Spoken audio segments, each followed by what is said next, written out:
Hi students, good morning. Myself Lokesh. Welcome to chemistry classes. हम पढ़ रहे हैं बीएससी पार्ट थर्ड ईयर की इनऑर्गेनिक केमिस्ट्री। इनऑर्गेनिक केमिस्ट्री के अंदर हमारी सेकेंड यूनिट चल रही है metal ligand bonding in transition metal complex. Metal ligand bonding in transition metal complex के अंदर आज का हमारा टॉपिक चलेगा। टॉपिक है एप्लीकेशन ऑफ CFT के जो अनुप्रयोग होते हैं इनके बारे में हम देखेंगे कौन कौन से अनुप्रयोग होते हैं। सामान्यतः CFT के अकॉर्डिंग यदि हम बात करें, कोई भी कॉम्प्लेक्स कंपाउंड होता है उसके अंदर CFT की सहायता से हम उस कॉम्प्लेक्स कंपाउंड के अंदर मैग्नेटिक प्रॉपर्टीज की बात कर सकते हैं। अर्थात CFT के आधार पर ये हम देख सकते हैं कि ये जो कॉम्प्लेक्स कंपाउंड है इसकी मैग्नेटिक प्रॉपर्टीज कैसी है, ये डायमैग्नेटिक नेचर का है या फिर पैरामैग्नेटिक नेचर का है। उसके अलावा हम उसके अंदर कलर की व्याख्या कर सकते हैं, अर्थात कलर के बारे में जान सकते हैं कि ये कलरफुल है या कलरलेस है। ठीक है। उसके बाद में CFT की सहायता से हम जियोमेट्री, उसकी ज्यामिति के बारे में बात कर सकते हैं, अर्थात ज्यामिति को का पता लगा सकते हैं CFT के आधार पर। और साथ ही साथ उसके अंदर स्पेक्ट्रम की हम बात कर सकते हैं, अर्थात स्पेक्ट्रम का पता लगा सकते हैं कि CFT के आधार पर इसका क्या स्पेक्ट्रम पाया जाएगा। ठीक है।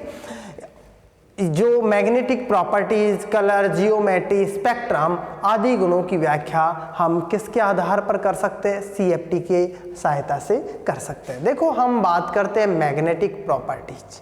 मैग्नेटिक प्रॉपर्टीज की यदि हम बात करें तो वे संकुल, ऐसे संकुल यौगिक जिनमें अयुग्मित इलेक्ट्रॉन्स पाए जाते हैं, अनपेयर इलेक्ट्रॉन पाए जाते हैं। अर्थात कोई भी संकुल यौगिक है, संकुल यौगिक में यदि एक भी अनपेयर इलेक्ट्रॉन्स पाया जाता है तो वह जो संकुल यौगिक होता है अनुचुंबकीय प्रवृत्ति का होता है, अर्थात वह संकुल यौगिक पैरामैग्नेटिक नेचर का होता है या फिर अनुचुंबकीय प्रवृत्ति का होता है।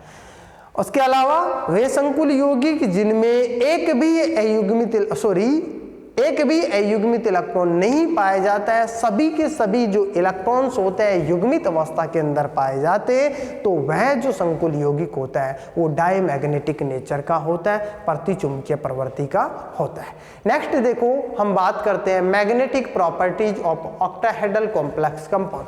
अष्टफलकीय संकुल यौगिकों के अंदर चुंबकीय गुणधर्म।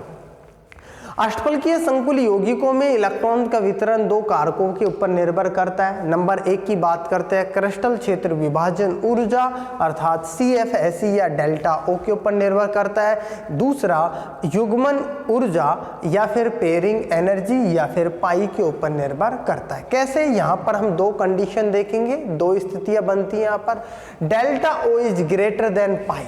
Delta O is greater than pi जब डेल्टा O का मान पेयरिंग एनर्जी से क्या होता है, ज्यादा होता है, तो इस स्थिति में इलेक्ट्रॉन युग्मित होकर के निम्न ऊर्जा के कक्षकों में चले जाते हैं। इलेक्ट्रॉन्स क्या हो जाते हैं, युग्मित होकर के T2G के अंदर स्थानांतरित हो जाते हैं। ठीक है, निम्न ऊर्जा के कक्षकों के अंदर चले जाते हैं, जिसके फलस्वरूप निम्न चक्रण संकुल का निर्माण होता है, लो स्पिन कॉम्प्लेक्स का निर्माण होता है। इसके अलावा delta O is less than pi, अर्थात डेल्टा O का मान क्या होता है, कम होता है, किससे, पाई से। इस स्थिति में इलेक्ट्रॉन युग्मन नहीं होता है, इलेक्ट्रॉनों का युग्मन नहीं होता है, जिसके फलस्वरूप उच्च चक्रण संकुल का निर्माण होता है। किसका निर्माण होता है, उच्च चक्रण संकुल का निर्माण होता है। ठीक है, अर्थात यहाँ पर इलेक्ट्रॉन्स की पेयरिंग नहीं होती है, यहाँ पर पाई का मान क्या होता है, ज्यादा होता है, इसलिए इलेक्ट्रॉन निम्न ऊर्जा क्षेत्र T2G से कहाँ पर स्थानांतरित हो जाते हैं, EG के अंदर स्थानांतरित हो जाते हैं। तो ये हमने देखी है magnetic properties of octahedral complex compound के अंदर, और CFT की कुछ यहाँ पर हमने एप्लीकेशन से देखे, इन सब की हमने इस क्लास के अंदर बात की है। नेक्स्ट टॉपिक की बात करते हैं हम नेक्स्ट क्लास के अंदर। Thank you.